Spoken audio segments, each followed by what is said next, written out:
Hello बच्चों, अनु helpful study में आपका स्वागत है। आज मैं आप सभी को उत्तरी दिल्ली नगर निगम द्वारा विषय पर्यावरण अध्ययन करवाने जा रही हूँ। ये कक्षा 5 के बच्चों के लिए है।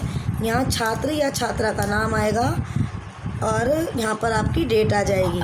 तो बच्चों, वीडियो शुरू करने से पहले मेरी वीडियो को लाइक एंड सब्सक्राइब कर देना और अगर आपको मेरी नोटिफिकेशन चाहिए तो बेल आइकन पर क्लिक कर देना। तो शुरू करते हैं आज की वर्कशीट। कैसे पहचाना चींटी ने दोस्त को।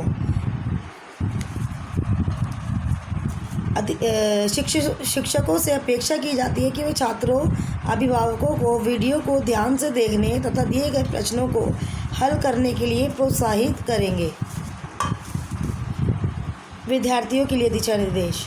विद्यार्थी अपने उत्तर लिखित में या मौखिक ध्वनि संदेशों के माध्यम से देने के लिए स्वतंत्र है। हम पढ़ेंगे बच्चों, सही विकल्प चुनिए। इनमें से कौन सा जानवर घोंसला नहीं बनाता? कौवा, बया या हिरन? तो यहाँ पे हम करेंगे हिरन। हिरन अपना घोंसला नहीं बनाता। इनमें से कौन सा जीव मनुष्य जैसी बोली बोल सकता है? घोड़ा, तोता, नीलगाय? तो आप लिखेंगे तोता। तोता जो है मनुष्य जैसी बोली बोल सकता है। इनमें से कौन सा जानवर पेड़ों पर झूल झूल कर चलता है? तोते, बाघ, बंदर? तो आप लिखेंगे बंदर।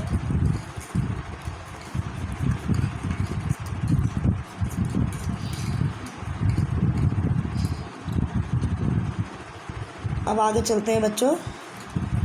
निम्नलिखित में से जिन जानवरों के कान बाहर दिखाई देते हैं उनके नाम पर गोला लगाइए और जिनके कान दिखाई नहीं देते हैं उनके नाम पर रेखा खींचिए। तो बच्चों, पहले देखते हैं जिनके कान बाहर दिखाई देते हैं, जैसे हाथी, भैंस, खरगोश, बंदर। तो इनके कान जो है बच्चों बाहर दिखाई देते हैं। अब जिनके कान बाहर नहीं दिखाई देते हैं उन पर हम लाइन खींच देंगे, रेखा खींच देंगे। मतलब जैसे चिड़िया, कबूतर, छिपकली, मछली, चींटी, मोर, सांप, मगरमच्छ। अब आगे चलते हैं। निम्न विलुप्त जीवों के नाम उनके सामने के रिक्त स्थान में लिखिए अथवा अपनी कॉपी में भी लिखिए। तो यहाँ पर बच्चों एक वर्ड है विलुप्त। विलुप्त का मतलब होता है गायब हो जाना। तो हमें ऐसे जीवों के नाम लिखने हैं जो गायब हो गए हैं, वो भी उसके रिक्त स्थान के सामने, जो रिक्त स्थान दिया हुआ है उसमें हमें लिखना है, जो गायब हो चुके हैं। तो जैसे कि ये है चित्र और इस जानवर का नाम है मेहमत और इसका नाम है डोडो पक्षी। डोडो पक्षी। और ये है आपका डायनासोर। तो ये वो जानवर है बच्चों जो विलुप्त हो गए हैं, जो गायब हो गए हैं। अब चलते हैं अगले प्रश्न की ओर। निम्न चित्र को ध्यानपूर्वक देखिए और चित्र से संबंधित कोई कहानी, पंक्तियाँ या कविता लिखिए।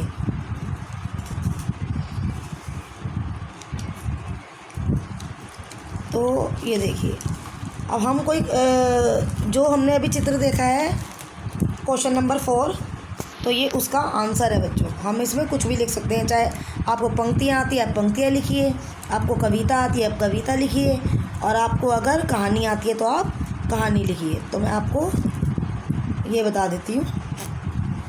हमें जानवरों को मारना नहीं चाहिए, हमें जानवरों की मदद करनी चाहिए, हमें जानवरों से दोस्ती करनी चाहिए और जानवरों को खाना खिलाना चाहिए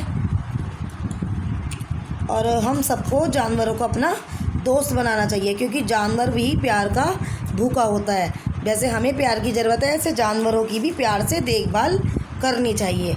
तो मैंने बच्चों यहाँ पे ये लिख दिया है। आप अपनी तरफ से कोई कविता भी बना सकते हैं, अब कुछ भी लिख सकते हैं इसके अंदर।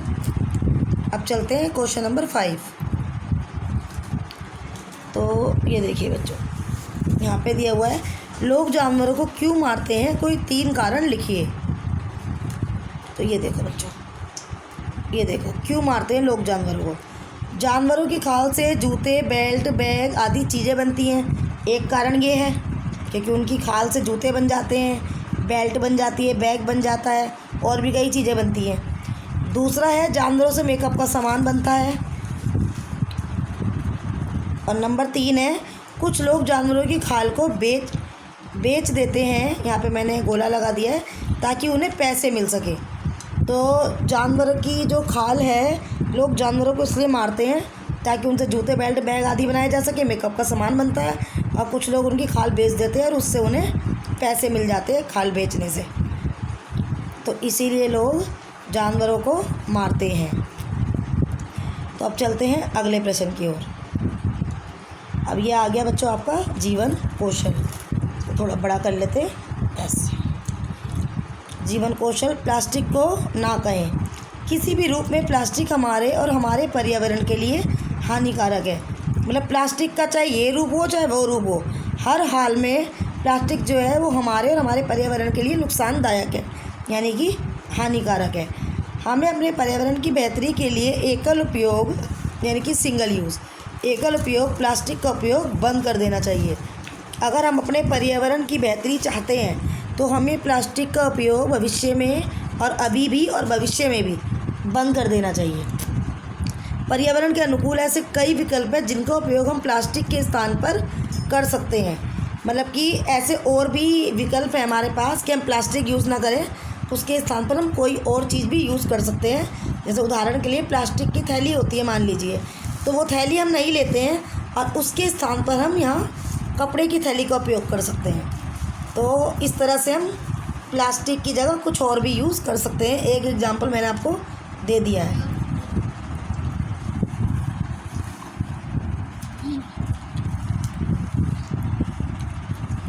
अब चलते हैं बच्चों, ये आगे है बच्चों, प्लास्टिक के हानिकारक प्रभावों के विषय में अपने आसपास के कम से कम 5 लोगों को जागरूक करें। तो बच्चों यहाँ पे जो है अभी हमने बताया प्लास्टिक कितना नुकसानदायक है और उसके नुकसान के क्या प्रभाव हो सकते हैं हमारे ऊपर या और लोगों के ऊपर जो हमारे आसपास रहते हैं या दूर रहते हैं या कहीं भी रहते हैं। तो उन 5 लोगों को हमें जागरूक करना है कि प्लास्टिक हमारे लिए कितना हानिकारक है। तो बच्चों आप कैसे उन्हें जागरूक करेंगे? प्लास्टिक के नुकसान के बारे में आप उन्हें बताएंगे। अब आप कैसे बताएंगे बच्चों?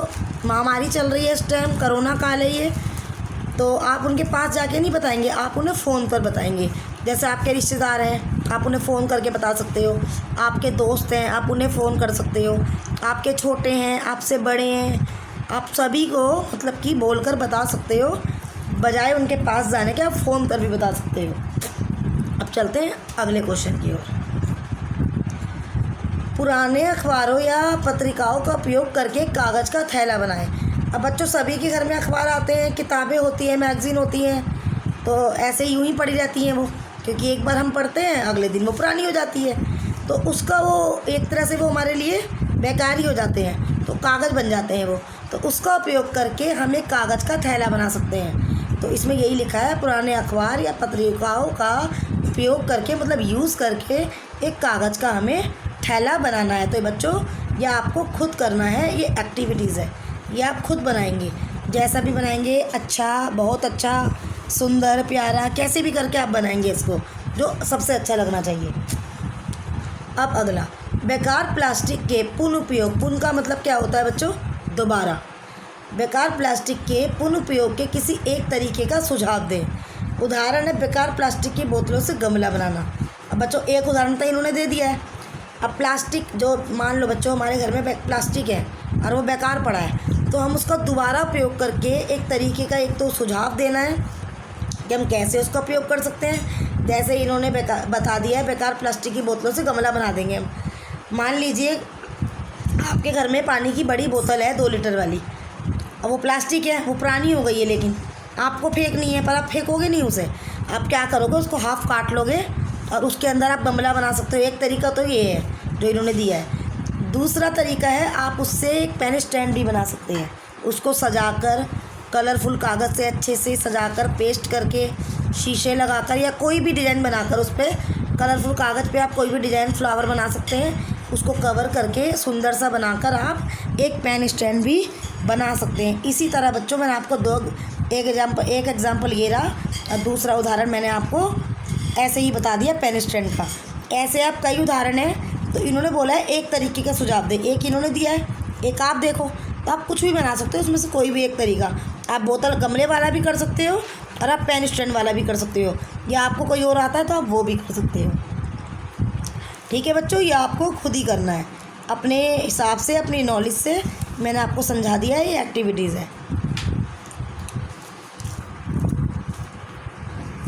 अच्छा, अब आता है बच्चों त्यौहार, अंबेडकर जयंती।